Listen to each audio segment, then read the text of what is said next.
Grab your drinks and preheat your ovens. It's time for Chuckin Muffins. It's been a while. We're back. Uh, Christmas is almost upon us, and in the spirit of Christmas, we've been given a gift by NHL and NBC's Twitter.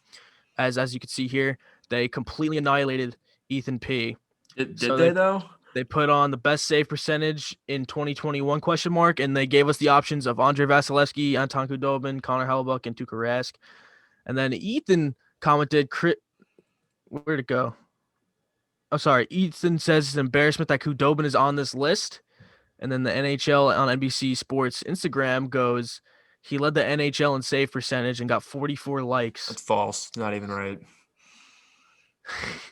As Ethan disputed, Chris Driedger had a .938. And then they said, hey, Ethan, nice try. And then I said, I think we can all agree that Ethan's an embarrassment, but is Ben Bishop not playing next season? So I can see where Ethan saying he's an embarrassment to be on this list makes sense. But based on social media rules, NBC getting 44 likes mean that they won. That's how Oh, it they, works. they they were bound to get more likes. Is what it is. But if we're gonna talk about it, Hadobin first of all was a backup goalie, shouldn't be on that list, and he didn't even have the highest save percentage. Doesn't matter how many games they played, they Oh still my had higher fucking save god! percentages.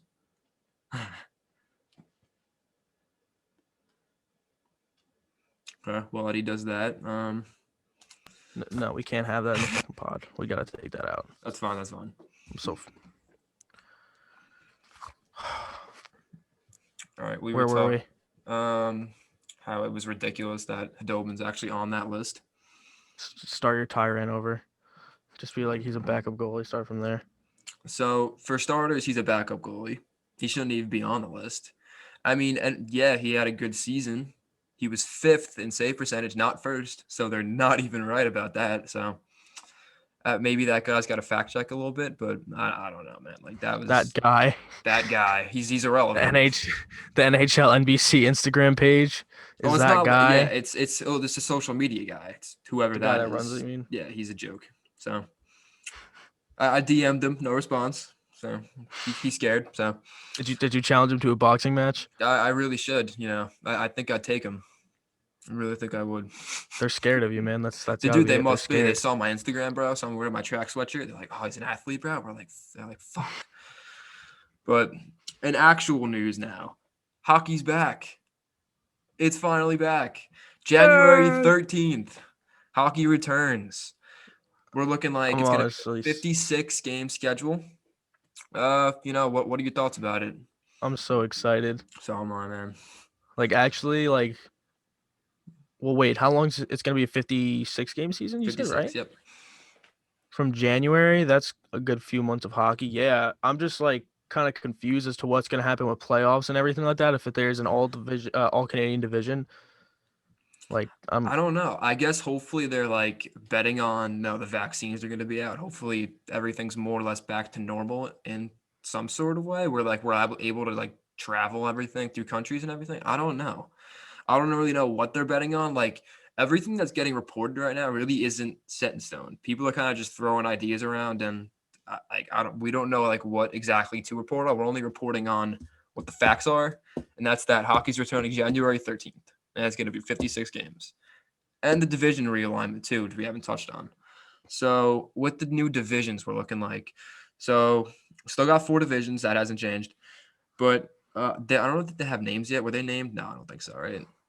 Okay. the only name that I've heard is all Canadian. I Yes, don't okay. think that's the So the all official name, right? Canadian division is we've known about this for or it's been rumored for like I'd say like 2 weeks now. Uh what are your thoughts on this and who do you think could come out on top of that all Canadian team division? Uh, Probably the Calgary Canucks. It's probably gonna be Wouldn't Calgary, surprise me. Edmonton, or Toronto. I don't really see it being the other three. Montreal, Um, if they have a really good season or I don't something, know. but Everyone's kind of hyping Montreal up. I'm not really. They improved, I'd say, but I don't know about how much. And so I'm did not a Calgary, and fan of some of Calgary those was already good. that Montreal made. Like that Edmondson move, like it's like a fifth defender, fourth defender, $3 million, especially in this cap world now. I don't know about that. the Josh Anderson contract too. If he doesn't pan out, they're stuck with that for Oh yeah, forever. They're gonna look Oh yeah. silly, which I'm honestly banking on is gonna happen. He scored 27 goals 2 seasons ago, so I don't know. Maybe he comes back. He was hurt a lot like the entire year this year.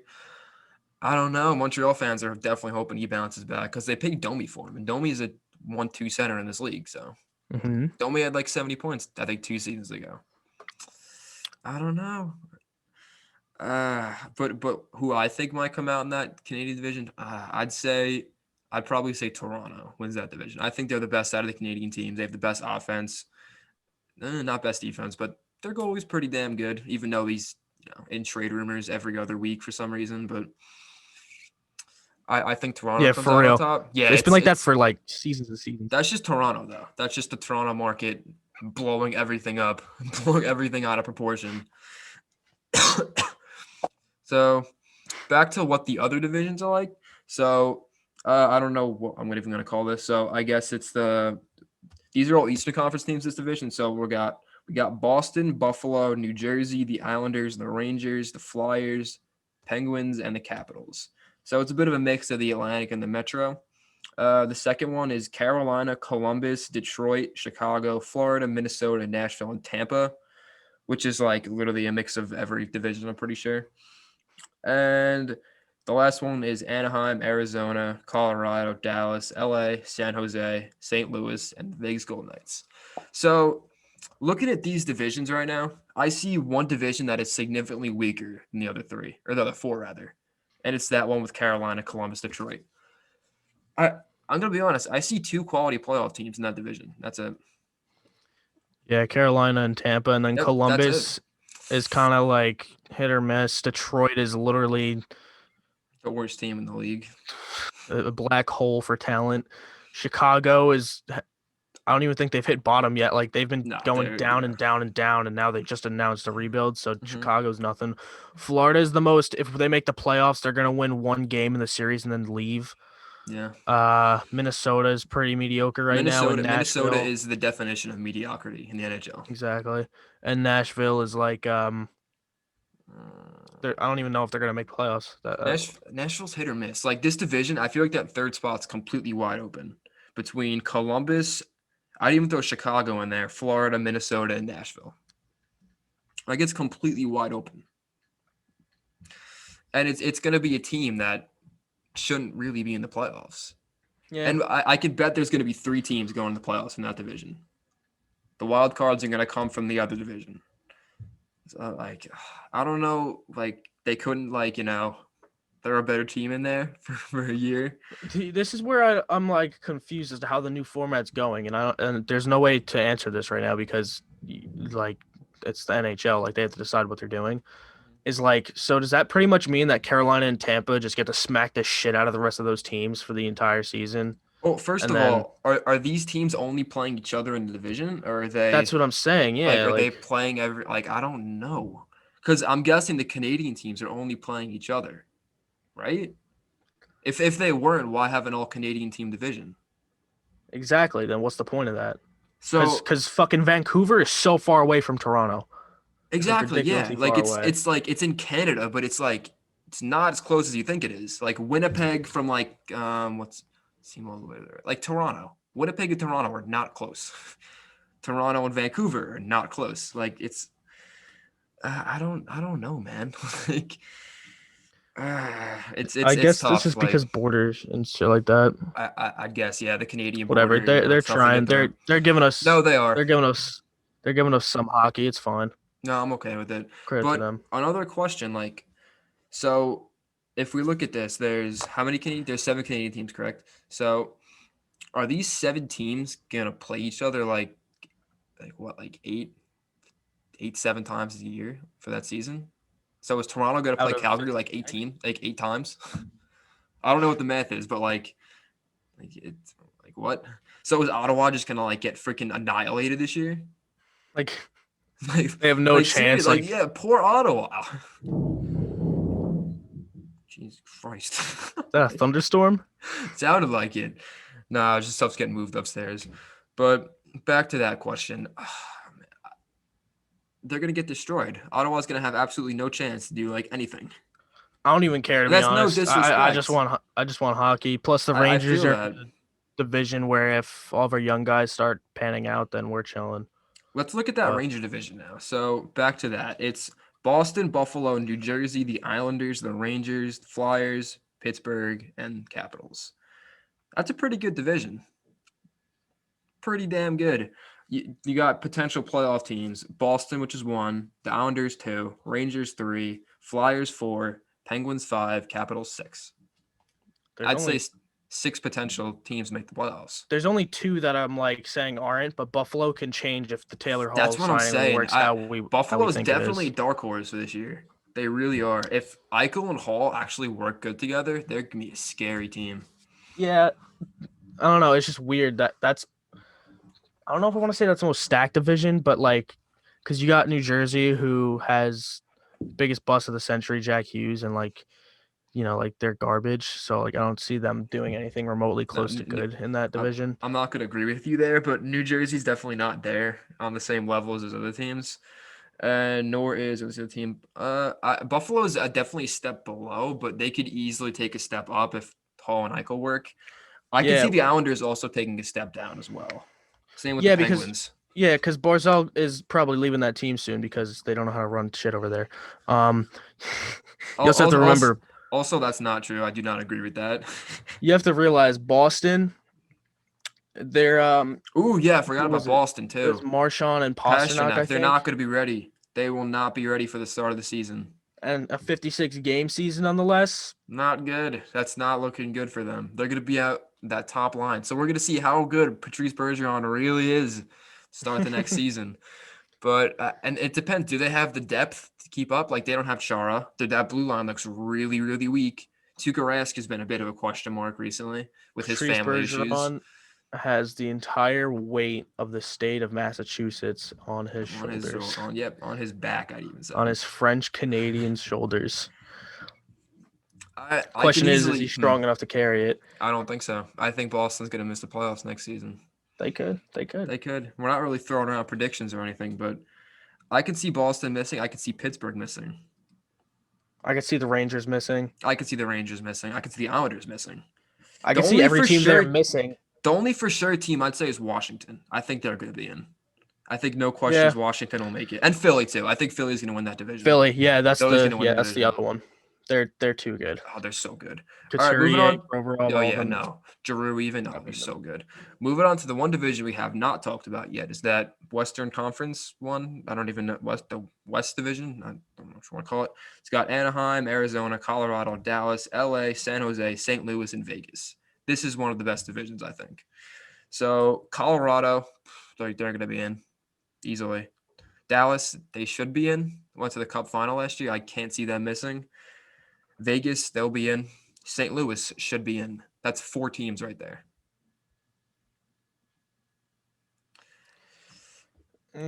Right?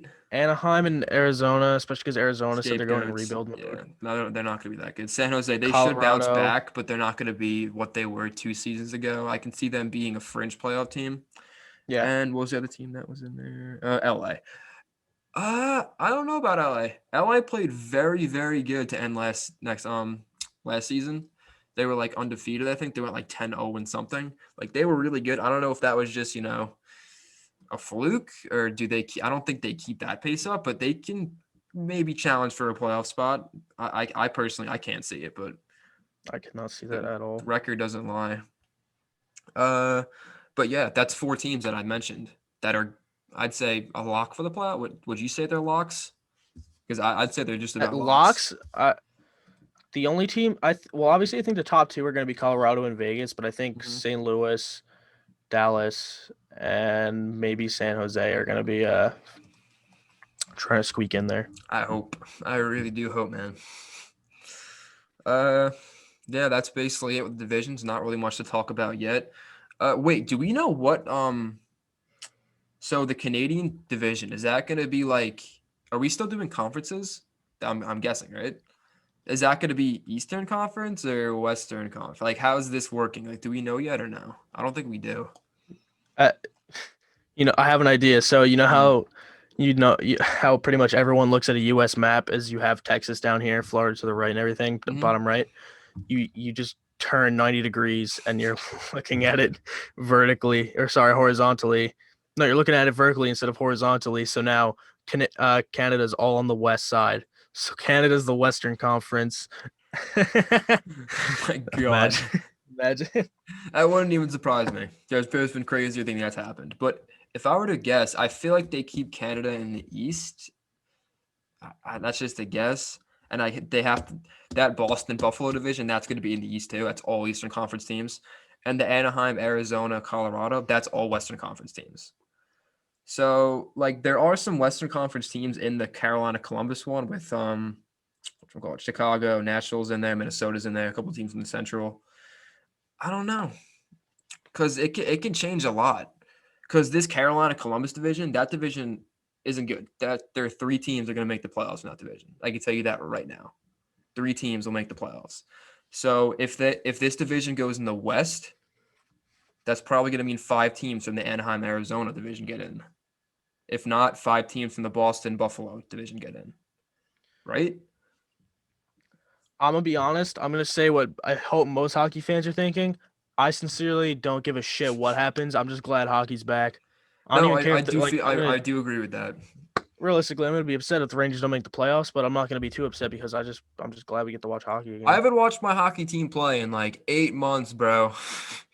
It's ridiculous. Sucks to I'm just suck. I'm glad they're back, man. At least we had a first round pick. You could have had Tim Stutzel on your team. Like that's gotta hurt. Eric Carlson.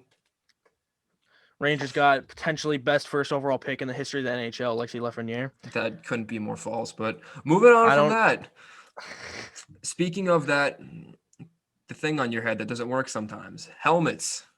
NHL players wear those on their heads. And there might be some changes coming to helmets next season. It's been rumored that to increase revenue from the NHL, they might put advertisements on the helmets. What are your thoughts about this? Um, I don't know. Like, I don't fuck with it. I don't fuck with that, you know. But you got to do what you got to do. I saw a while ago that they're considering doing the same thing, but with jerseys. If they're gonna do any advertisements, I'd prefer it go on the helmets because that's a helmet. It's, Mm. but like jerseys, like say they just release the reverse retros, and then all of a sudden, fucking who has the nice reverse retro? The Arizona Coyotes are skating now with those fresh reverse retro jerseys. Then all of a sudden, you just see McDonald's, fucking Duracell battery, Trojan condoms all over the jerseys advertising. It just wouldn't work. No. If they're gonna do it on helmets, I'm fine with that. If they need to advertise, but if they don't need to, then I prefer it's just not happening at all. But Yeah, that's my opinion on it too.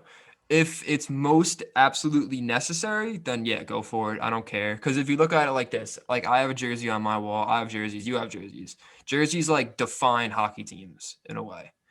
Do you want Samsung, Apple, freaking like shit like that on your jersey? No, I want the Sharks logo. I want their exactly, design. I want like that shit. On a helmet, I don't really care because I'm not buying a helmet. It could like say imagine, Samsung, Apple, like I don't care. imagine you're a huge Sharks fan, I'm a huge Rangers fan. Both are sponsored by Microsoft. I'm not buying a Rangers jersey now just because it has Yeah, Microsoft on no, it because I don't fuck like Microsoft. Microsoft. Because Fuck I don't want that shit. Microsoft. I don't want to wear that around. I just want I'm to wear not the Rangers endorsing their logo. products. I've done it enough. But yeah, that's I'm pretty sure that's how most people feel about it because the NHL they've lost a lot of money. That's no secret. You know, entire last season was cut out, didn't even happen. Playoffs, a lot of revenue comes from those tickets, and they were unable to sell tickets. It's just how it works in this world now. So hopefully everything gets back to normal. Maybe around playoffs next season. Hopefully that'd be Dude, cool. all I know is the Hmm. minute they start selling tickets, there's just gonna be sellouts, sellouts, Oh sellouts, yeah, sellouts, I sellouts, I and I you think can yeah. count that I'm gonna be at one of those sellouts. Hundred I'll percent. probably be at one too. So I'm taking you with me. We're going to a Rangers Sharks game oh again, yeah. Hmm. where Marcus Sorensen, fourth liner, dangles and snipes on our defenseman and Dude, goalie for that was the best goal I've seen in person. I'm pretty sure that's the best goal you've seen in person too. yeah, Yeah, yeah. yeah. All right. Moving on from that, a team that the Sharks lit up in the playoffs 2 seasons ago, the Vegas Golden Knights. So the problem that Vegas has is every year trade deadline free to see they for some reason always have to go and get the big fish. Always. Mark Stone. I'd even throw Pacioretty in there. More Petrangelo, Fleury, even with the expansion draft, he was the big fish. Just like they always have to go and get the big guy. And it's going to take a toll on them, and it's definitely taking a toll now. They have no cap space, so now they're absolutely forced to make a move, and they got to offload a guy they probably don't want to trade. The four names that have been out there now is Max Pacioretty, Jonathan Marchessault, Marc-Andre Fleury, and Alec Martinez. Out of those four names, who do you think is most likely to be moved from Vegas? I would say the smartest move would be Fleury, but I feel like most likely is Pacioretty. Mm-hmm. I agree. Because let's look at it this way. Martinez is 33. He's got 1 year left. Fleury, he's got $7 million for 2 more years, age 36. He's declining in talent. Pacioretty is 32. He's got 3 years left at $7 million, and he actually just had a sick year. And Marchessault is making $5 million a year at age 29. So realistically, if anyone's going to go, it's those two forwards because both of those guys still have a lot of value compared to the other two. I'm pretty sure most teams would take a Martinez at half salary. But then again, what is that saving Vegas? That's saving them $2 million. If exactly, yeah, that That's as what well. yeah. Like they're probably going to want to dump Pacioretty or Marchessault, like dump that whole contract. They're probably not going to want to retain anything. I don't know about Marchessault though. Like he's on a pretty good deal. Like $5 Yeah, million for the no, next that's 4 what I'm years. That's a saying. good contract, That's a especially really what he good gives. contract. He's a solid second line forward, good for 55, 65 points a year. Like that's That's what. solid. Pacioretty had 30 goals last year. You don't want to move that. He disappeared in the playoffs, yeah, but he's really never showed up in the playoffs. Let's be honest here.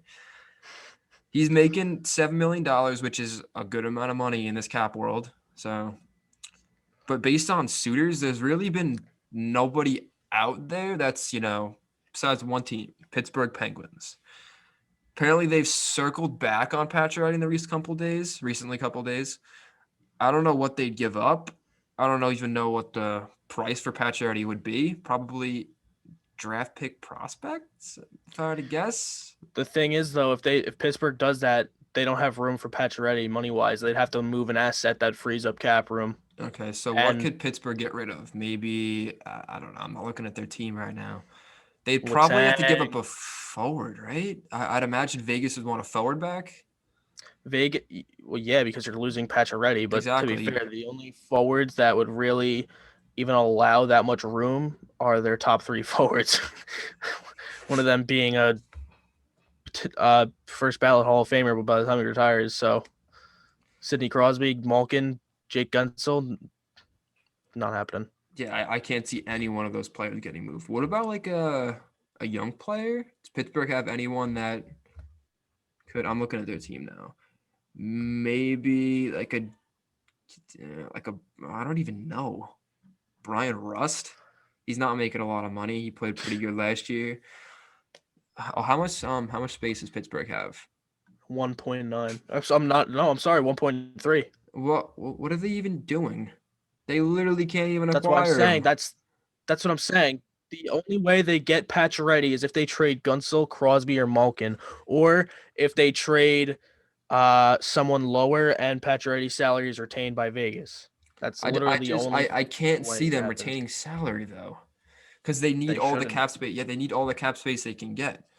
They're just gonna get stuck with $2 million because that's probably around what they retain for the next like 3 years, and they don't want that because they're a cup winning team. $2 million is a really solid fourth line center, third line player on Vegas. So I don't know what they do, honestly. Maybe like a New Jersey, they can throw in a draft pick with Pacioretty. Maybe they'll take him because New Jersey's got space. But I don't know though. Like, Um. Yeah, maybe so a team that can afford him without sending anyone over, like LA sends over some sort of pick. maybe LA. LA could use A help up front. second round pick from LA is pretty valuable right now. That Oh plus yeah. maybe a prospect for Pacioretty, I could see that happening. But would another team like what's the deal here? Like, does Vegas have to pay a team to take Pacioretty? Or you think Pacioretty's like good enough on his own? Because it's so weird. Because like like a year ago, we'd be like, oh, Pacioretty first prospect, maybe another prospect. But like now, cap space is so valuable, where like a guy making $7 million isn't worth as much as he would be. So I don't know. Like Well, here's the it's thing, tough. because looking at it at a business standpoint, like what you said is correct, and most GMs know that. So whoever Vegas is getting calls from, or Vegas is going to be saying like, "Hey, you want to take Pacioretty?" Whoever Pacioretty is in potential talks of being sent to has all the leverage and Yeah. the weight to Mhm. throw around in the Full deal in the control. world, unless it's Jim Rutherford who's just going to send him over a grilled cheese sandwich with some rye bread. That GM is probably going to take advantage and easily win the trade. Vegas pretty much is going to have a tough time winning this trade. There's not much to do about that. I know. I'm glad they're in that situation personally. I don't like Vegas team doing good. So Sonny Petrangelo could have, I don't know, maybe avoided all these avoided this. problems. It's not like you have a capable number one defender already in Shea Theodore, but no, let's go pay Petrangelo. I don't even, what did he get? 9.5? Is that what he It's got? 8.8. 8.8. Whatever. Like it's not a bad contract. It's just, he could have They went shouldn't have done that somewhere else. knowing Like their goalie tandem is making $12 million. That's too I with much. Leonard too. I forgot about him. He was the big fish for the goalie. they have to get everybody. I don't know. You know what that's gonna do? Not players are not gonna want to go to Vegas because they see players like Stastny, a player like that. Could be Pacioretty, a player like Fleury. They go there for a couple years and they just get moved for someone better. Why would a player want to go there when they can go to an Edmonton, freaking Boston, a team where they can find a future where they won't get moved in a couple years for someone younger, better, cheaper than them, Yeah, right? you know what I kind of just realized Mm. is fucking Vegas is living up to the stereotype that once you Yeah, go to but Vegas, you literally. lose everything. They Yeah, gambled all their money away, and now they have $0 to show for them being a franchise because they gambled and they got Petrangelo, but now yeah. they have $0 Zero cap space to do and they're anything else. scrambling. They're gonna Hmm. have to mortgage their house to, just to have money. They have to send Pacioretty somewhere. I don't know. The names you said, Pacioretty, Marchessault, it shouldn't be Marchessault realistically, No, but you never know. Marchessault, if I'm a team looking at these players, Marchessault is the best option. Cheapest, he's definitely the youngest. And he's probably the second best right now. I think Pacioretty's a scotch better, just based off last season. Marchessault's good, man. He really is. He scored 30 goals a couple years ago. He's been a consistent top six forward. I like Marchessault. It's not Pacioretty's a just that little he's old. good; it's his Yeah, his value is really high exactly. too. Martinez, though, maybe they could entice a team like, I don't know, Ottawa. Like Martinez would be pretty good there. Go be mentor that young blue line. That wouldn't be too bad. He's got cup experience. He's won what he won 2 cups with LA. So that's not bad, but $4 million. I don't think Melnick wants to pay that, a cheap bastard. So You I know who don't could know. be on a March? Hmm. I'm sorry, not March. So Pacioretty, Florida. Yeah, I can Florida see just that. lost potentially Hoffman, and they already lost Fair Dodonov, enough. so They did add Hornqvist though, so that's one they did top add six spot. Hornfist. How much do you know how Florida has for cap space? Are you looking at it? They have 8.3, so they can straight up Okay. send a draft pick and a prospect for Pacioretty if they wanted. But if they wanted to clear up a little bit of cap too while sending over someone, I don't fucking know. Brett The Connolly, the maybe. thing the thing with that was Florida didn't want to spend to the cap. I'm pretty sure they didn't. That's what I'm So saying. Yeah, yeah, so they're not gonna want to spend like all that money. So maybe they offload like I don't know. Yeah, like you said, like a Connolly, but I don't know if Vegas wants to take Connolly because they're only freeing up 3.5 if they're taking exactly. Connolly back. Vegas probably doesn't want to take anyone back unless it's a young player.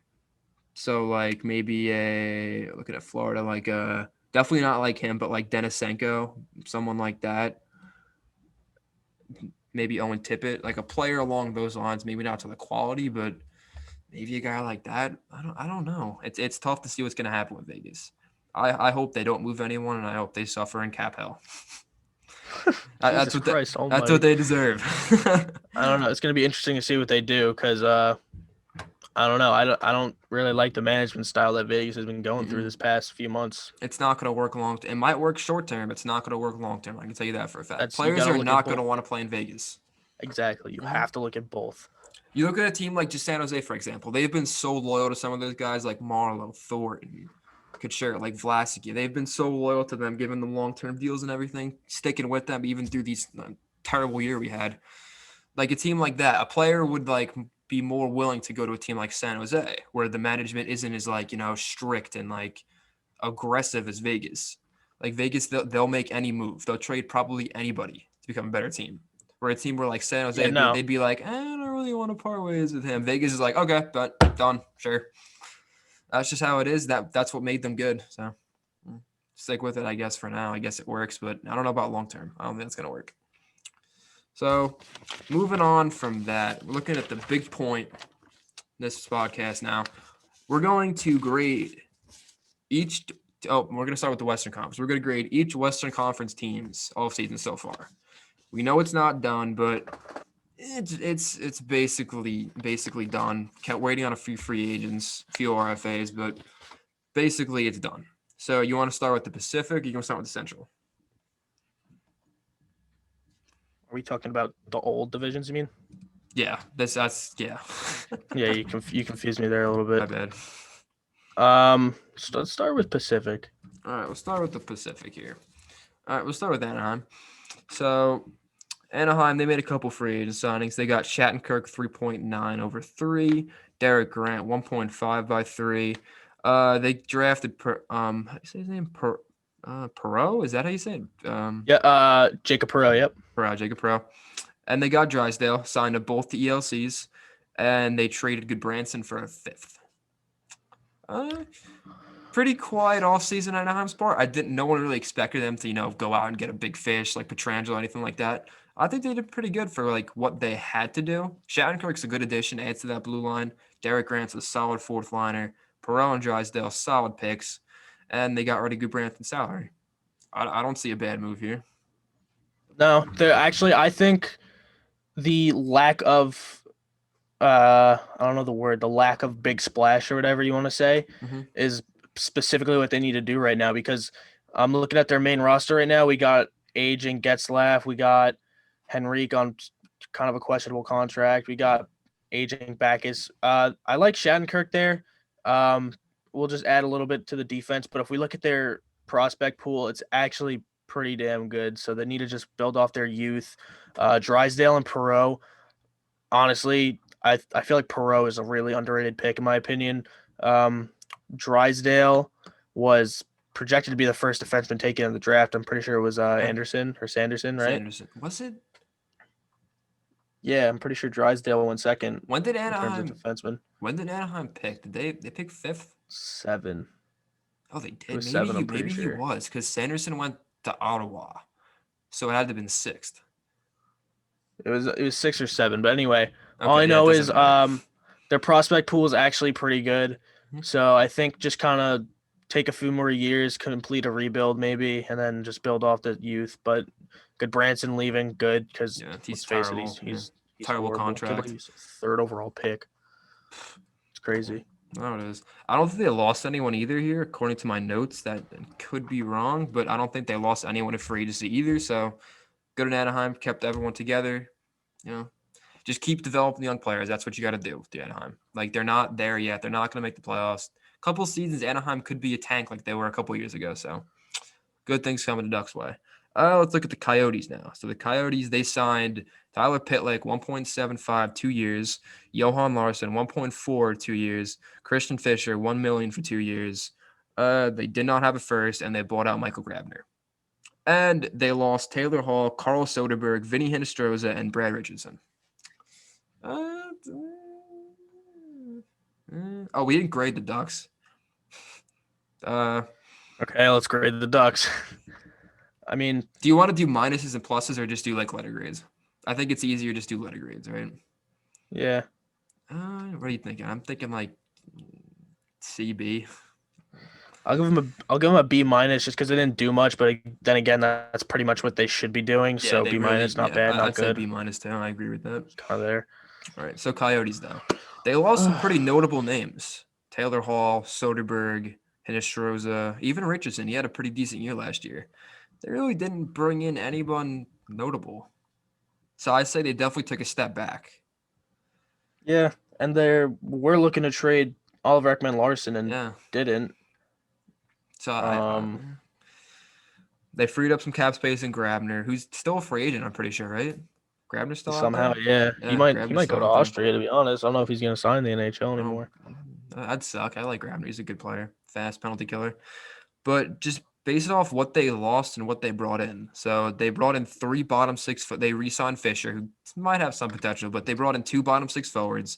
They lost definitely one. Would you say Soderberg was top 6 there? He was he was In he, Arizona, he was definitely middle 6. yeah, Hinostroza's was eh, he had some decent potential as I well. don't know. To say top six is kind of a toss up. But he had a pretty decent year too. He had like I think 40 something points. So that's no slouch of a year. And he's still a free agent too. Jesus fucking Christ. Okay. But I don't like what the Coyotes did. I'm not a fan. I'd say C minus Um, if I would agree with them. If you yeah, want to no, add because something, Arizona had no first round pick in yeah. one of the most stacked draft classes we've seen in a while. Who they Um, traded away for nothing as well. They exactly, acquired Taylor Hall, who just walked. exactly. Yeah, no, they didn't keep him. They failed to get rid of Ekman Larson, which they probably could have got a really good haul in terms of young players and Mm-hmm. picks, maybe to add to their rebuild that they're looking to do it again. Fucking That never-ending rebuild seems yeah, for real. Now Kessel is probably their best forward at this rate. That's not Clayton Keller, who's overrated. 33 now. He's not even Yeah. that. Yeah, he's not even that good anymore. No offense to big old Phil, but I don't know. Their young players that they're going to be building on are pretty much like Baron Hayton, Keller, I guess Schmaltz. No, Schmaltz is Other pretty. than I like that, Schmaltz. I don't really see that much to look forward to, and they didn't really do much to. And sorry, Chick Run, but they didn't really do much to like enhance anything to look forward to.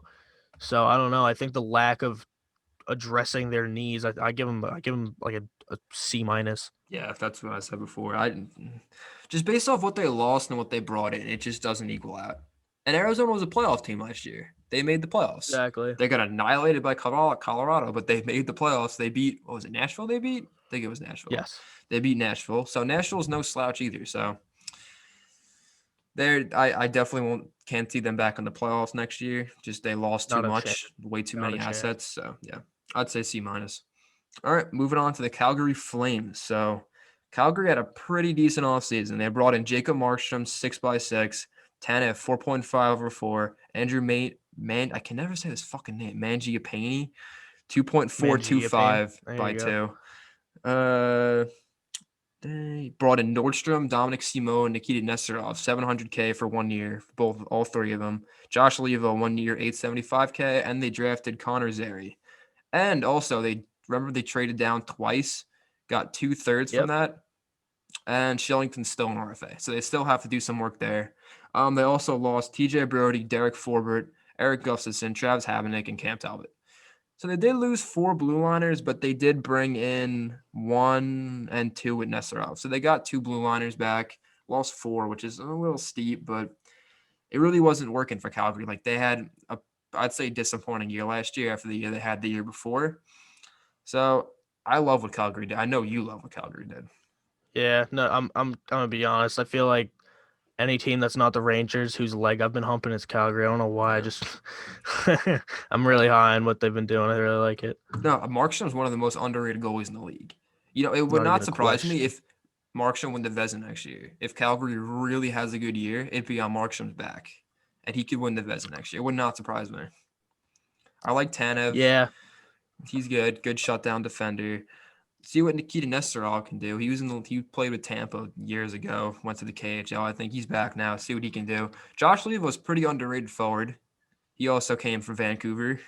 The many players, freaking Markstrom, Tanev, Leivo. Connor Zary's no slouch either. He's a decent prospect, so they got him with their first round pick. I think No, dude, I he'll make think an NHL impact eventually. Zary and Pelletier are both going to be like really good picks for Calgary. Was Peltier picked by Calgary too? They got him. I don't know if it was from this draft class or last year, because I'm pretty sure he was from this draft class. I don't know. I didn't write him down, but I also made this like weeks ago. So. Yeah, no, but their prospect pool could be better. They got those two young guys that are actually going to look really good. Um, they got Gaudreau and Monahan, and I feel like once they wake up, then they'll be in business. Kachuk already probably their best forward right now. Best player on the team. Yeah, that's a. Yeah. The only thing I don't like on this thing that I'm looking at right now is Lucic, You just because know, he's making so much money. I'm gonna be honest with you, but I don't think they made the Lucic contract work last year. So they played Lucic on a line with Bennett and Dubé, and they were a pretty effective line. I remember from last year. So I'm guessing they'll throw him on that line again. See, hopefully it works. I don't know. He's not gonna score a lot of points. He'll just throw his body around, which is all he really can do at this stage of his career, honestly. So I don't think it'll be too bad. It's definitely Yeah, not thank you for ideal. So. me. Hmm? Thank you for reminding me. Dubé was probably one of their better players in the playoffs. No, he was pretty good. That Or the whole line play-in, was which I don't pretty remember which decent. one it was.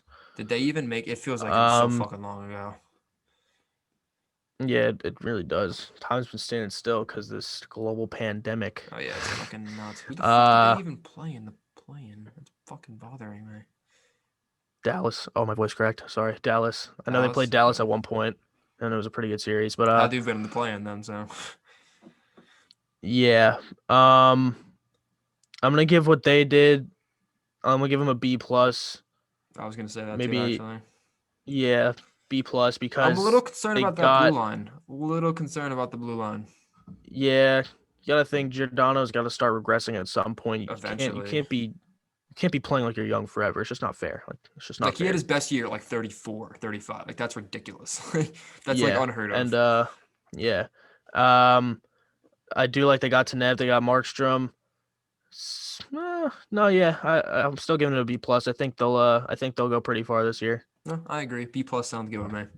So moving on to the Edmonton Oilers. So they brought back Jesse Puljujarvi, 1.75 over 2 years. Tyler Ennis, they brought him back 1/1. Turris, which I think is a really good signing, 1.65 over 2. They brought Mike Smith back 1/1.5. They brought in Tyson Barrie, 3.75 over 1 year. Dominic Cahoon, 975 over 1 year. Drafted Dylan Holloway, and Ethan Bear is still an RFA. And they lost Andreas Athanasiou and Marcus Granlund. And they did good. I think Edmonton did pretty good in the draft, or the offseason rather, and the draft too. Dylan Holloway is big forward, big center. He'll be I can't talk. He'll make an NHL impact eventually. They got to sort out the Ethan Bear contract still. He'll make probably around 3 million, 2.5, I would guess. Decent upcoming forward. I love the Dominic Cahoon signing. He had really Yes, good chemistry underrated with Leon signing. Draisaitl. Super Yep. underrated signing. 975K for 1 year is ridiculous. I don't know how anyone else didn't pick him up. The Tyson Barrie contract so good as well. I love a Yep. lot what they did. Turris is so good. I love Puljujarvi. They brought him back. Hopefully they give him like a shot to play now. Hopefully Ken Holland can make that happen. Playing with McDavid, see what happens. Honestly, it's better than Zach Cassian. So, Cahoon would make an impact. Barrie, he's gonna play on that first power play unit. He's gonna get paid next offseason. You watch. Tyson Barrie is Yeah. gonna have, I can say 40 points, I'd say next year, 56 games.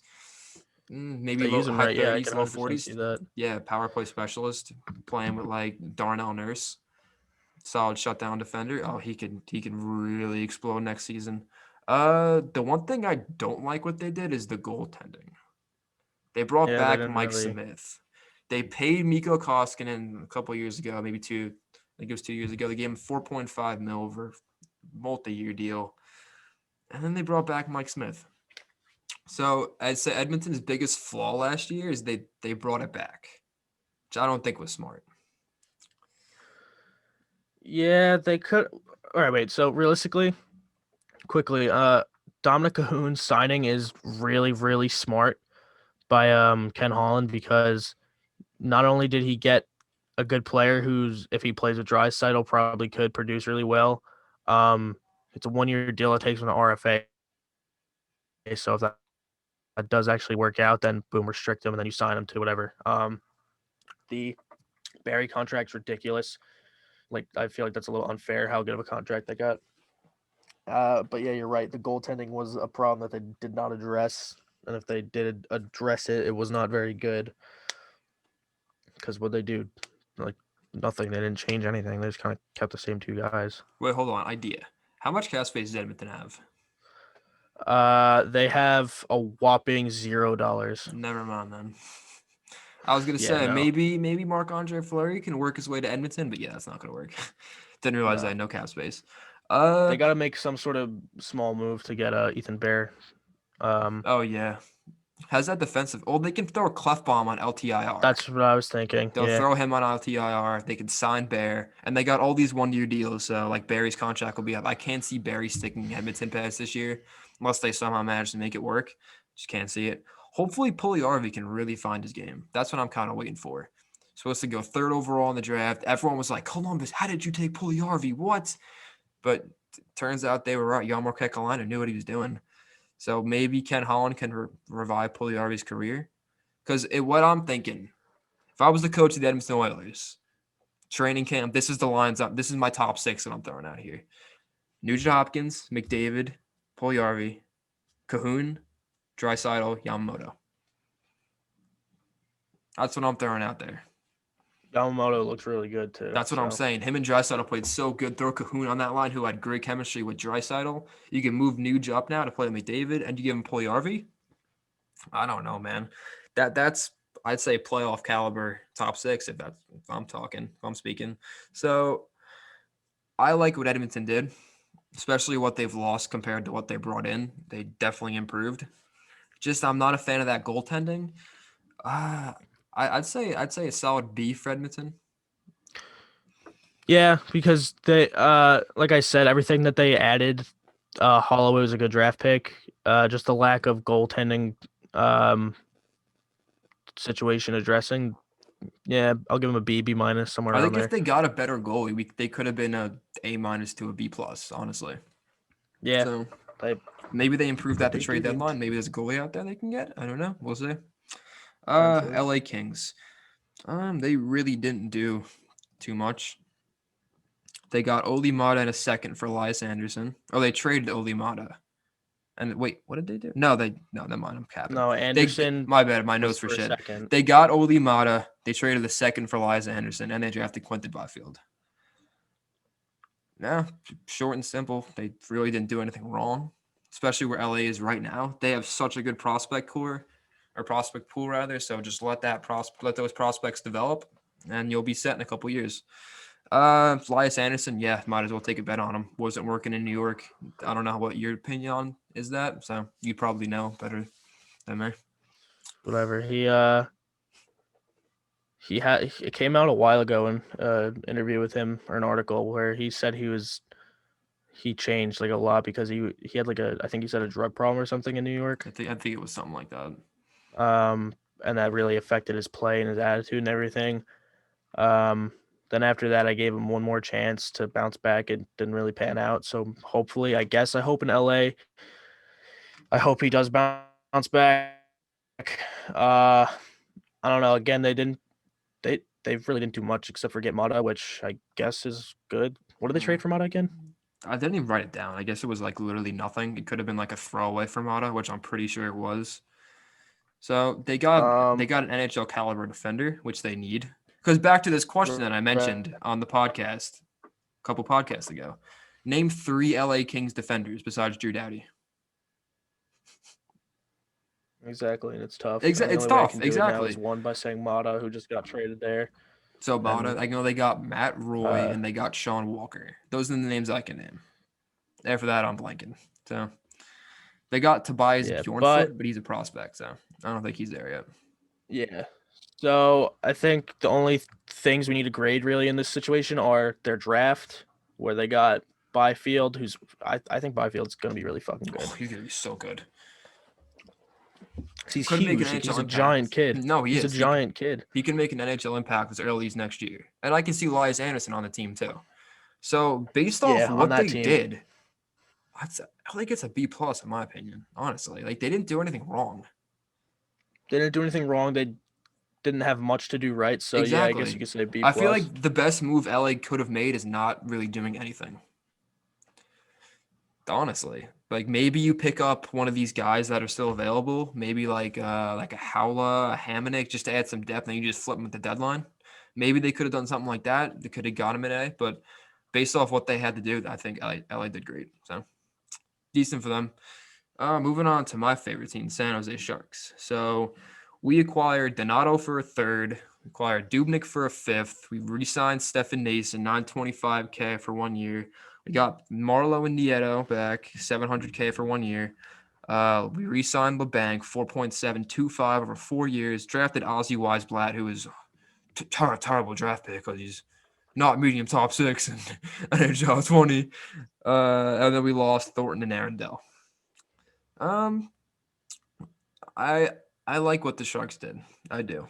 I don't think they did the best, but I don't think they did the worst. There was better options than Dubnik, but we only paid a fifth round pick, so I'm really not that mad about it. I like the Donato trade. I don't know why Minnesota traded him for a third. I still don't get that, but That was kind of a steal for the Sharks. yeah, definitely. Even if it doesn't pan out, it's still a third round pick, whatever. Exactly. Stefan Ace was a great fourth line player last year. Don't hate that deal. And bringing back Marlowe and even Nieto just to fill out the bottom six. It's not bad. But the LeBanc contract. He took that cheap 1 year, $1 million deal last season, and he gets paid this offseason. 4.725 over 4. He's going to have to play like a top six player for that contract to be worth it. What do you think of the contract? You're right. Like literally, like if he has a season like he did 2 seasons ago, then fine, it's worth Yeah, it. no, But great. 56 points, awesome, fantastic. But if he plays like he did last season,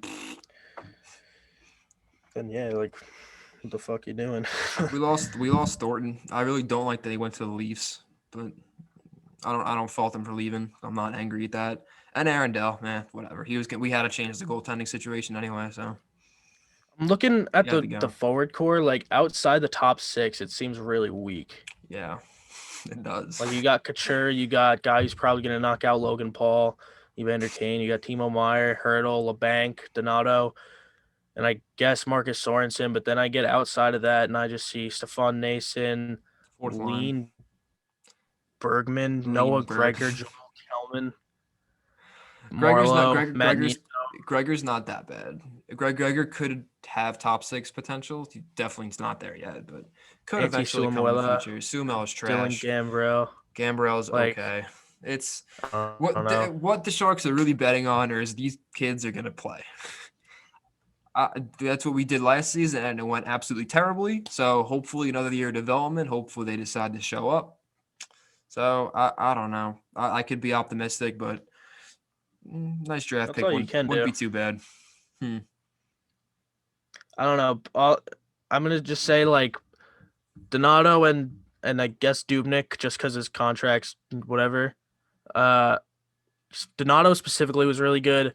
Weissblatt again, one of the deepest draft classes we've seen in a while. So good draft pick. It's like he can't be bad. Like I'm almost positive. Like if he's No, bad and he won in the he'll be first good. round, that makes no sense. Exactly. Um, but the just lack of filling that that depth issue, they didn't do much. But they should have maybe. I don't know. I'll give them like a C. Yeah, I'd say C. I'd go C plus. They C didn't make plus any. just for the sake they got Donato. I really They like didn't the make Donato any trade for them. bad moves. They just didn't do Right, yeah. enough. They didn't do enough. So, okay, offseason by the Sharks. Hopefully, they could find their game this season and actually play decent hockey, but time will tell. We'll see. And moving on to the Vancouver Canucks, who might have taken the biggest L of the offseason. So they traded a third. They got Nate Schmidt in return, signed Holpe, 4.3 over 2 years. Tyler Mott, they re-signed 1.225, I think that says, for 2 years. Adam Gaudette, they brought him back, brought Virtanen back, both on pretty cheap deals. Virtanen got 2.55 over 1. They did not have a first, and they lost Markstrom, Tanev, Stetcher, Toffoli, and Levo. Nah, it's not it, man. Oh, It's not it. realistically, you lose all those players just to get Nate Schmidt, And bring back past his oh, prime Braden Holtby. which didn't even make sense. No, Might I add? it didn't. No, they needed a goalie for Demko. Demko is not ready to be I a think starter. Holtby was too big of a step, though. I feel like they could have got someone cheaper and someone. Oh, who is No, is available for goal? They could have got like Holtby went. I think like the first day of free agency, didn't he? yeah. They could have looked at like a Lundqvist maybe. Maybe he would have made Lundqvist sense or to mentor Grice. Demko. Yeah, Grice would have made sense too. Um, Mm. I don't know. I think that you're right. They did take the biggest L. They get a pretty bad grade from me. Do they get an F though? Do I we wouldn't go say that F. low? Like I wouldn't say F. I'd they give him a did lose D. a lot, but they got Schmidt for a third. You know, it's not bad. They took advantage of Vegas' terrible cap situation. Tyler Mott's contract's pretty good. Vertanen's is okay. Gaudette's pretty good. Didn't have a first round pick, so didn't do much in the draft. But like asset management, like you did not get anything for your assets. They lost Exactly. everything they had basically for nothing. They gave whatever they gave up for Toffoli is worthless now. They lost like I don't know, man. I don't like what they did.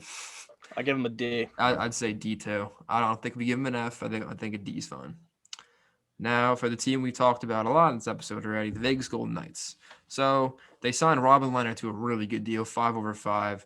They bring back Chandler Stevenson, 2.75/4. They get the big fish, Alex Pietrangelo, 8.8/7 mil. And they draft Brendan Breeson in the first round. I'm pretty sure that's how you say his name. And they lost Nate Schmidt, Paul Stastny, Nick Cousins, and John Merrill. We've already like touched what Vegas did. They just have to get the big fish. It's just how Vegas is. It's gonna catch up to them eventually. The Pietrangelo contract looks good on paper. It does, but their cap situation says otherwise. The Leonard contract's really good. Just got to move Fleury. And they lost Stastny, Schmidt, Cousins, and Merrill. Besides Stastny and Schmidt, depth players. Stastny's getting up there in age anyway, and Schmidt he just kind of had to go. It's just cap situation. So, what do you think? Yeah, I think the Pietrangelo contract is really good. It's just not for Vegas. Vegas Exactly. just shouldn't have done that. Breeson, I'm gonna say the same shit I said before for deep draft class. Can't really go wrong with most of these players. Exactly. I don't really know because think like literally they kind of just fucked themselves by getting Pietrangelo on that big contract. So and time will tell, see if it's worth it or not. Yeah, and then losing Pacioretty for probably a not so good return based on their circumstance. I don't think they should get a very good grade. And they traded Schmidt for a third-round pick, which is well under market value. And Schmidt's not even making that much. Like Schmidt's a pretty good defender. They could have got more. Oh yeah, they could have got more. So Any other year would have been a first plus. So I should be an NHL GM, bro. It's ridiculous that they let these clowns do it. Exactly, man. But based on a grade, B minus, C plus, whatever.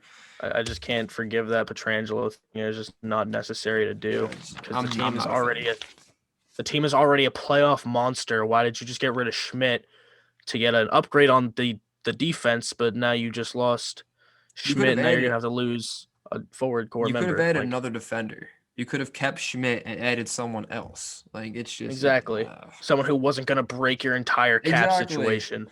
I don't know. We'll see what happens. Time will tell. Yeah, based on all grades, B minus and C plus for you.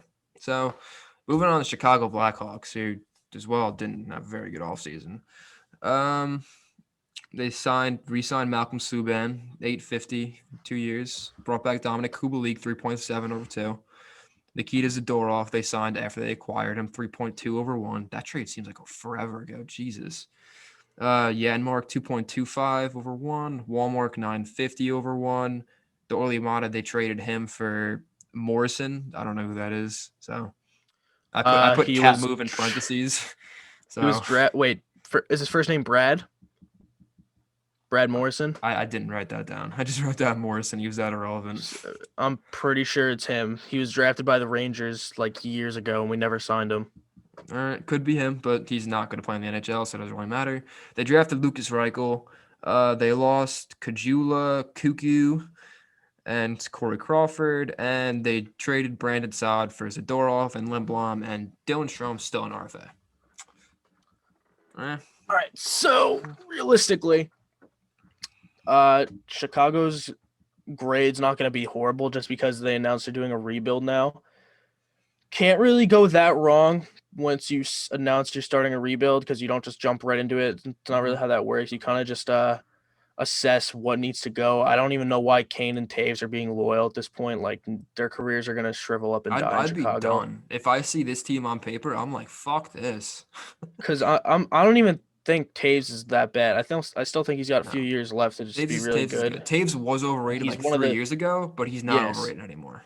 But he also brings some to the table that's an underrated thing. He's one of the best leaders you can ask for. Oh yeah, I'd say he's probably the best leader in the league. And Patrick Kane, best American player of all time. I don't know why he's got to waste the rest of his years in Chicago on a sinking ship. I would love to see him go somewhere else. That'd be so crazy to see, but I would love to see that. Like a Colorado. I'm a huge Imagine him with McKinnon. Exactly. I'm a huge Patrick Kane guy. I do not want to see I don't want to see his career die there. No, I agree. So yeah, but they got Doc. They got the Brinkett. They got Strome. They got a sign Strome. What do you think a contract for Dylan Strome looks like? They got enough to sign him. They got 5.2. They could afford him. Yeah, I'd say he commands less than that. I'd say could be like 5, honestly, because he's a second line center.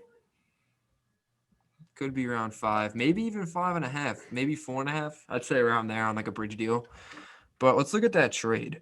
So they moved out Brandon Saad and they acquired Zadorov and Lindblom. What do you think on that return for Chicago? I never really liked the whole thing with Saad. I thought once he got traded from Columbus, he just went downhill. He hasn't really been the same. I like the return though. Zadorov, he's a big defender, throw the body around, block shots. But is he worth Brandon Saad, who's a bona fide top 6 forward? In this situation, yeah, I think so. I think they really beefed up their blue line. Again, like we said, it's a rebuild, so players like that right now aren't really going to make that big of a difference. Because realistically, like the entire I can tell you for a fact the Rangers did this too. Like the core just gets made up mostly of young guys. While Jeff Gordon's not running it, and it's Stan Bowman who's been making some really, really questionable moves lately. Realistically, these guys are going to be replaced by youth in the next few years. So I don't really think it makes that big of a difference if they plan to do the rebuild how they announced they were going to. The move that they didn't make that pisses me off is the goalie situation. Oh my God, that's the worst goalie tandem in the league, in my opinion. It's terrible. So it's Malcolm Subban and who's the other guy again? Colin Delia. Colin Delia, that's who it is. They do have Mikko Lankinen in the minors. He has some potential. Maybe he gets some starts next year. Maybe that's what they're banking on. But Jesus Christ, that's rough, man. Like the worst one in the league. If I'm Patrick Kane and I'm looking at that goalies tandem, I'm like, what's even the point? What's the point? Why? I don't know. You gotta admire the loyalty, but I don't understand. I don't understand. Neither do I. I don't. Their draft pick, Lucas Reichel, he'll probably make an NHL impact eventually. It's just too early to tell with some of these guys. So we'll just think about the lack of goalie move. They did get Zadorov, and they got Lucas Reichel. I'll just throw it in the middle, give him like a C plus. Yeah, that sounds good, man. C's fun. No one's got an A yet. I don't think anyone's gonna get an A, honestly. At least in the West. No, maybe in the East. I don't think the West. Maybe. So moving on to Colorado, they re-signed Burakovsky 4.9 over 2, Nichushkin 2.5 over 2, Ryan Graves 3.166 over 3. They got Tyson Jost back 874K over 1. They brought in Devon Taves and then signed him for 4.1 over 4. They traded 2 seconds for Taves, and they lost Colin Wilson, Nemestikov, and Nieto, and drafted Justin Barron. Pretty decent offseason for Colorado. The draft pick, if Justin Barron, I'm pretty sure he's related to Morgan Barron, both of them.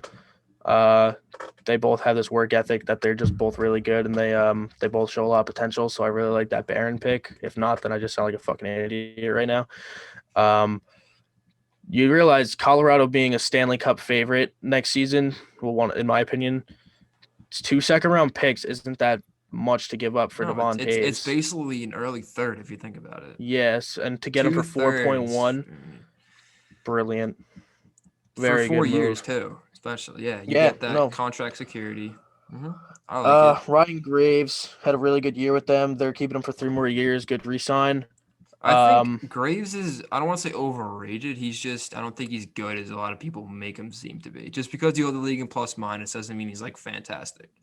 He's definitely an NHL caliber defenseman. And he definitely yeah, still has potential, but he's not anywhere close to number one on Colorado. I could see him being like a number four, maybe even number five, because they just brought in Taves, and Taves is going to play in the top four. So they got Gerard, they got a lot of other guys, McCarr, Eric Johnson still. Like they got a pretty good blue line in Colorado now.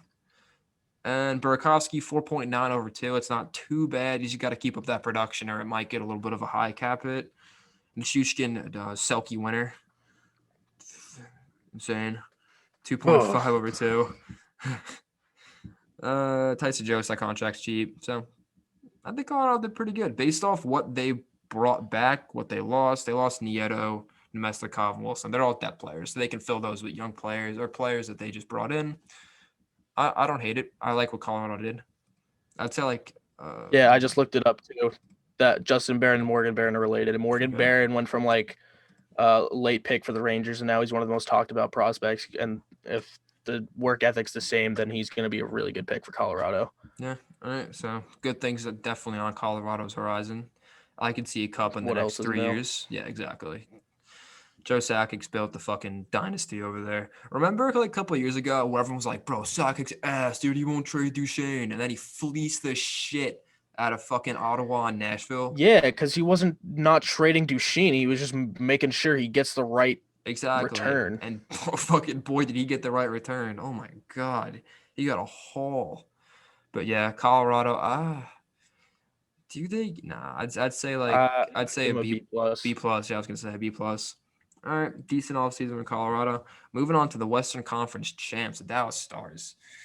They got Andre Sekera, 1.5 over 2, re-signed the leader in save percentage. Anton Hadolbin, 3.33 over 3 years. Radek Foska, they brought him back, 3.25 over 5. Gurianov, 2.55 over 2.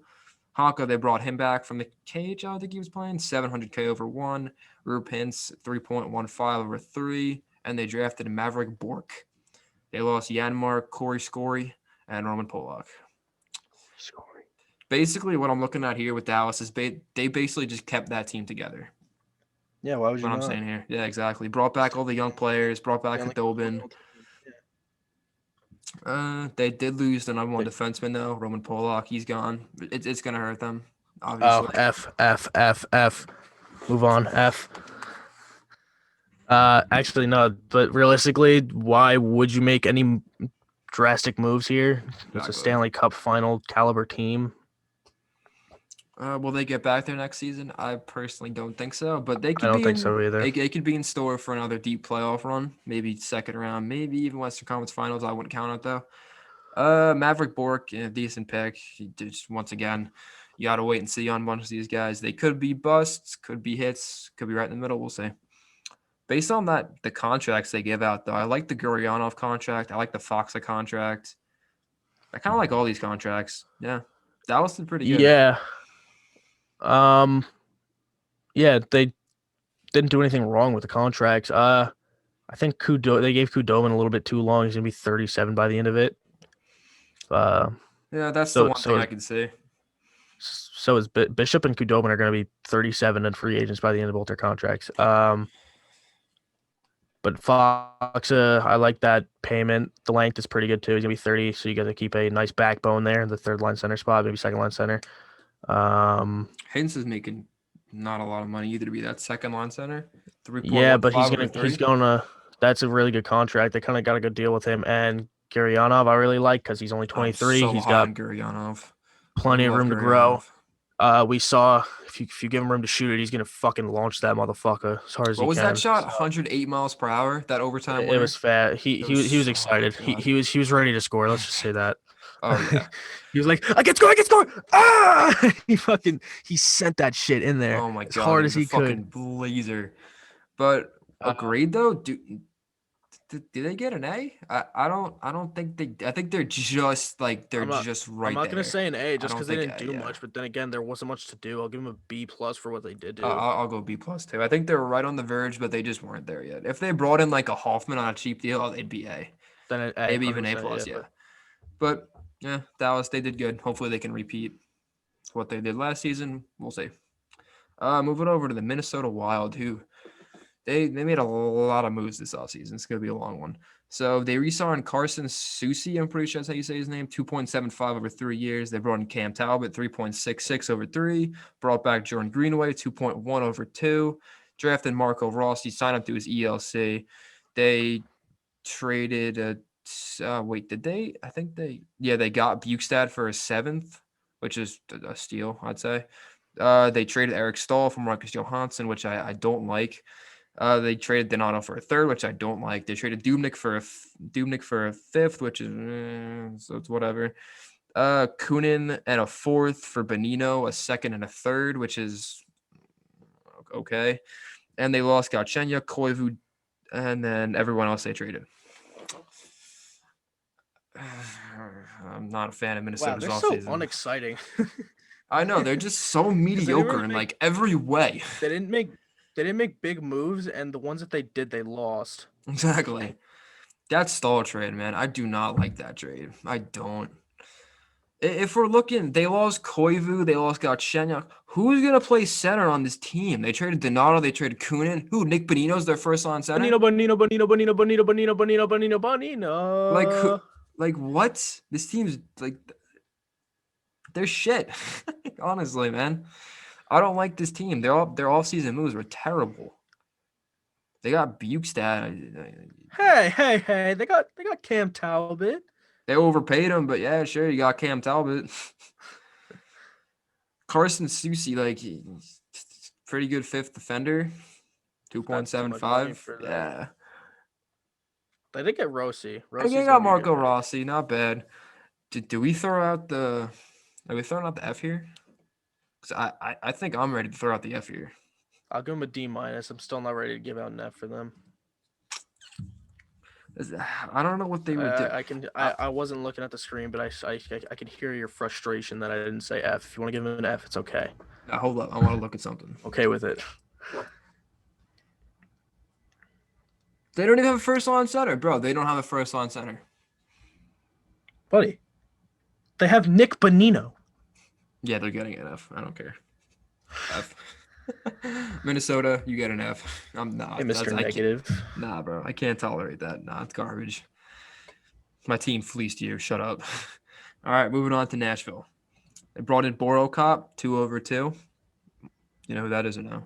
Borowiecki. Did you say Borocop? Boro Cop. Did you hear that story or no? No, but I knew who you were talking about the minute you said that, just because the Boro part of his name. But freaking there was he witnessed a robbery. He witnessed his old woman get their purse snagged from him, so he chased the freaking guy down, got the purse back, and gave her back to her. Boro Cop. I did hear that. Yeah, Borocop. Boro Cop. That's wonderful. I never even heard of that name, but I love that so much. I heard it somewhere. I don't know where I got it from. I heard that a while ago, but I found it so funny. So they signed him 2 years, $2 million.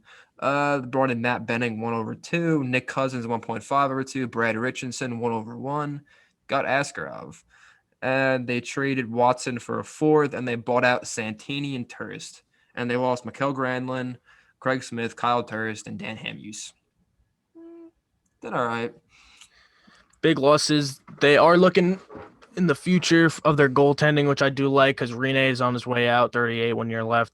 I guess they're not gonna. I guess they don't want Saros as their starter. I don't think Saros is like a real as of right now. What he showed me, I don't think he's I don't think he's like I don't think so either. full-on starter. I wouldn't bank on him. I think he's a more or less like a 1A type of guy. Maybe like a Varlamov. He could be something like that. who can't play like 60 games, but he can play like 50-ish around there. That would be decent. I could see him being something like that, maybe like a 1B. But I like the Askarov pick. Askarov's going to be so good. And I feel like Nashville needed Not, that boost in net. it's not often that goalies go in the first round. So if he's going in the first round, shows he's pretty damn talented. You know what I think their biggest loss is here? That cap So space that they're losing for Kyle Turris. They're paying him a yeah, lot of money for a long time. I think is it $2 million for the next 8 it's years? 2 million for 7 years. Oh, 7. I was close. Oh my That's still god, a long that's time to be paying someone $2 terrible. million. That's terrible. That's a player. That's a roster player. They're nothing. That's a third line player that you're paying. Third Yeah. I mean, yeah, they added some the cheap fourth liner that depth. you're paying They added for 7 Benning, years. cheap depth. Cousins, cheap depth. Richardson. Nashville's But you know what Nashville needs? Nashville got to shake up that core. I feel like they got to make a big yeah, I feel move. like They just have to. Duchesne doesn't really look good there anymore. What do we think about Forsberg? You know who I'm thinking it's got to go? Johansson. I think he's the perfect name, the perfect guy to go. Yeah, I wonder where though. I don't know who would even take him. I don't Maybe it's know. more or less like another deal with like 1-for-1 like Seth Jones for Johansson. Obviously not repeating it, but maybe they trade like Johansson for like I don't know who needs a center. Fucking maybe Winnipeg. I don't know, but they really don't have a blue liner to off up though. That's the thing. But does Nashville even need a blue liner? No, not at all. That's what I'm saying. Their blue Their line's blue good. lines They are got really good. Fabro, Ellis, Ekholm, and Yossi, so they're chilling. I love how the Norris Trophy winner was the last person that you just named. It's almost like you shouldn't have won the Norris or something. But You shouldn't have. Moving on. I'm not going to get into that. But so what are we giving Nashville here? I'm gonna give them a C minus. I'd go C. They didn't really make any bad moves. It's just more or less a lack of a move.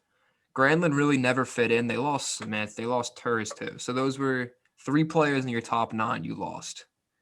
And they really didn't replace them with anything. But they still have cap space though, right? Yeah, they got a decent amount. They got 12 point. So They got pretty much 13 mil. So they essentially could make a move on Matt Barzell. Could. I wish I've been saying this for months. I wish. Will it Every happen time I though? say it, Tom freaks out on me with his $20 microphone. Last time we were here, he fucking got so mad at me because I said that. Yeah, I can It's a possibility. see. It's definitely a possibility. Can I see it happening? I don't think so. It's definitely a possibility though. If I'm them, I'm calling Mike Hoffman, I'm calling Duclair, calling Howla. You need depth, and that's what those guys are. It's very good forward depth. So, Nashville, I'd say C minus, whatever. Moving on to the St. Louis Blues Cup champs from a couple years ago. They got Torrey Krug on a pretty damn good deal, 6.5 over 7 mil. Kyle Clifford had some grit, 1 mil over 2 years. They drafted Jake Neighbors, signed him to his ELC. They traded Allen at a 7th or a 3rd and a 7th, and they lost Pietrangelo. And Vince Dunn's still an RFA. With the situation St. Louis was in, I feel like they did pretty damn good. I do. They lost their captain, yeah. But they got a pretty good consolation prize in Torrey Krug. Yeah. I don't know what they're gonna do about Vince Dunn. They have no money left, and he's an RFA. Do they have anyone that's that they can put on LTIR now? LTIR? Yeah. Depends how. The only people I see here that are on IR at all are Tarasenko and Steen. I don't know their situation, how long they're out for. Steen's not. I don't think Steen's gonna play next year. So there's 5 You don't mil think right so? there. I don't think so. 5.7. So there you go. You could sign him with that. There you go. And he's not gonna take up all that money too. So maybe they can squeak in some depth there. Maybe the blue line doesn't even look like they need it. No. Maybe forward core. They got Fall, Krug, Parayko, Scandella, Gunnarsson, Bartuzo, and Dunn. That's 7 right there. Then assuming probably Gunnarsson and Bartuzo scratch, that's a pretty good D. And they got decent amount of forwards too, so they could add maybe another top 6 option. They got Tarasenko on IR too. I'm pretty sure he's going to be ready. I'm pretty sure it came out Tarasenko's going to be ready. I don't think Steen's playing. I could be wrong, but I don't think Steen's playing. So I don't think they did bad, but like based off what they had to work with, I'm like Pietrangelo. It was kind of a shitty situation. It kind of sucked. He wanted to stay. Blues wanted to keep him. It just ended up didn't working out. they saved money. They saved like $2 million on Krug. And Krug's no slouch either. Krug led that. Krug was the number 1 D in Boston for a while. Krug's going to be Krug's good quarterback. Yeah, he can quarterback a power play. He can play in all defense situations. Krug's just a good two-way defender. Big fan of Krug. Jake Neighbors, he's pretty good. No all-star, late draft pick. No, it's a deep draft, so we'll see what happens. It could be an all-star, it could be a bust, we'll see. But if I were to grade them, based on what they had to work with, I'm giving them a B minus. I'll give them a B because they just lost Petrangelo and they're like, oh shit, what do we do? And then they didn't even have to like overcompensate and pay a shit ton to Krug. Exactly. They got him on a really good deal. I'd say well under market value. It's not a bad deal at all. So moving on from them, we got the final team that we're going to grade today. We got the Winnipeg Jets. So they brought back Laurent Brossoit, 1.5/1, brought in Dylan DeMello, 3/4, re-signed Mason Appleton, $900K over 2 years, Nathan Beaulieu was at 1.25/2, Lucas Spiza, $800K over 1, Nate Thompson, $750K over 1, Derek Forbert, 1/1, Sammy Niku, $725/1, Marco Dano, $700 over 1, Cole Perfetti to his ELC. They traded Dahlstrom and a 4th for Paul Stastny, and they lost Cody Eakin, good, he can go fuck himself, and Dmitry Kulikov. And Jack Roslovic still on Harfe. They just added some depth, looks like, honestly. What do they do with Roslovic, though? Because they have no money left. They don't? Let's see. Yeah, so on LTIR, they got Brian Little. Brian Little's not playing, so there you go. Okay, there's so that. How much is he making? He's probably earning on LTIR. Yeah, 5.2. Yeah, that's money. They're fine. Okay. So getting Stastny back was a little stroke of genius that kind of went underappreciated. Oh no, I love that Stastny move. So good. I don't even understand how this happened. They completely fucking robbed picks 1 through 9 and got Cole Perfetti. Oh yeah, he should not have dropped that far. I don't know how he did, but a lot of people, including you, I'm pretty sure, projected him going top 5, and I could see that happening. I'm pretty sure I did have him in my top 5. I had him really high. He went 10th overall. That's ridiculous. It's crazy to me. Mm-hmm. I don't know. They got exactly what they needed: a skilled center. Mm-hmm. They added to that blue line too. DeMello, Beaulieu, Spiza, Forbert, some decent depth options. I think DeMello is pretty underrated. I feel like he could be in that top 4 and actually make a decent impact next season with Morrissey. Who else is in there? Pionk, and even Sammy Niku, honestly. And what's his face? Vinny Hiniola, I would say his name. He's really good. Yeah. But back to that trade that they fucking fleeced the Rangers of. They got Pionk, who's a better defenseman than Trouba, who's making less money, and they got Vinny Hiniola. Pretty good trade for Winnipeg, if I'd say so myself. What about you? I don't know. We're grading this all season if you want to stay on topic. Okay.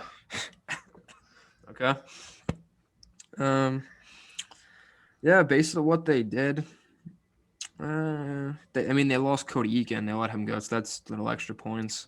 Oh no. So figure it would have been like a B.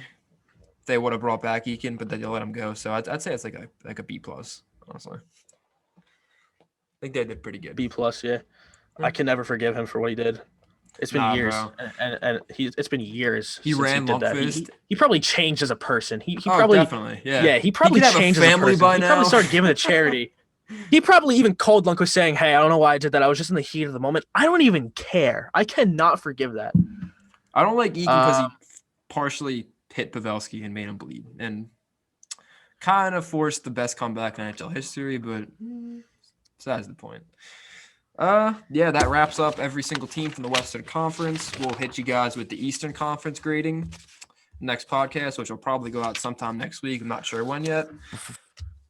Before we wrap this one up, I think I should announce to you as well, because I did this without your knowledge. On the Chuckin Muffins Instagram, I challenged the NHLNBC Sports social media manager to a boxing match as Ethan. So we're looking to get that on the Logan Paul versus Floyd Mayweather card. Dude, honestly, might take it over as the main event. I feel like we should talk about the Evander Kane thing for a little bit. Or like really quickly. Yeah.